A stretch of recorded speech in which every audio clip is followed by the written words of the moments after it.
I think he has a different way, a different style of connecting with his guys, whether it's through a leadership council or one-on-one. He really makes sure to connect with each individual. Also, I feel like the national anthem provides, like, this all goes away, all the emphasis, it always goes away. You have like 2 or 3 minutes of just yourself and your thoughts.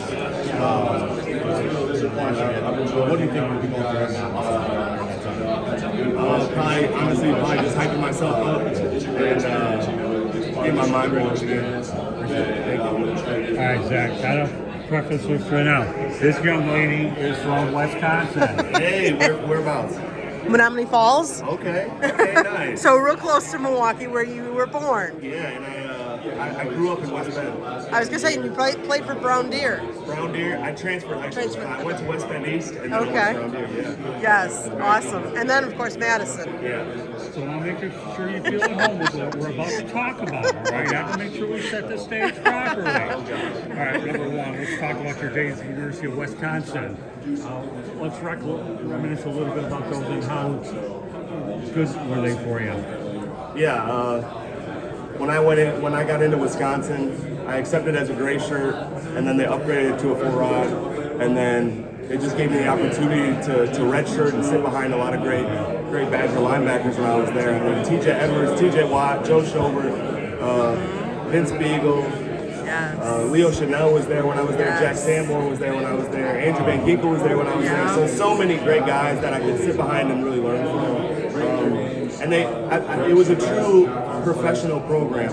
I mean, we did pro-style punt. I think we were the only team in the country doing pro-style punt to get guys ready for the league. So that was a lot of credit to them for allowing me to come into the league and be a professional around that. Yeah, pardon my ignorance, okay? I've never heard of a gray shirt. All I know is gray hair and the gray hat you're wearing. Okay, not necessarily in that order. All right, let's take this a little bit further as we go deeper into your pro career. You were drafted by the New Orleans Saints, and now you have an opportunity to win a Super Bowl in a city for where you're drafted at. How gratifying would that be for you to be able to pull that off? Yeah, I watched a game on a Thursday night, I think earlier this season.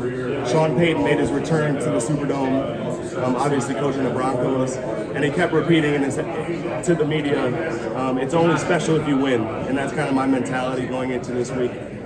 Yeah, being back here is cool, but it's only really going to be special if we win. I can only imagine. And so then let's take it another step further here. You played against the Packers a couple of times. I know you played in Brazil, of course, one of the worst fields I've ever seen in my life, and I hope they never go back there because I don't want you to see you guys wreck or get busted up. But what was it like to be able to beat the Packers down in Brazil? It was cool. It was our first win as a team. It wasn't an easy one. We knew that was a tough team going into that game, and it just really set the standard for what the rest of our season was going to be, how we were going to react in those tough situations, and to get the win in Brazil, it was a nice flight home. And of course now I understand that you end up beating the Packers in the playoffs, so all of a sudden, you know, you're a Wisconsin guy beating the Packers not once but twice in 1 year. How did that feel? It was cool to kind of rub it in everyone's face back home. But growing up, I didn't really watch football. I wasn't really a football watcher. I was the doer. I didn't have a favorite team. I wasn't a Packer fan, so I wasn't really like gushing about playing them. 2 other questions real quickly. Number one, you beat the Washington Commanders and you beat them badly. Jane Daniels.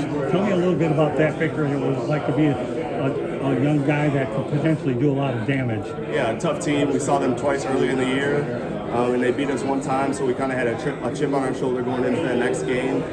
He's an electric quarterback. He's going to be really good in this league for a really long time. And my final question, I was hoping to see the Lions and the Eagles, and a lot of people were.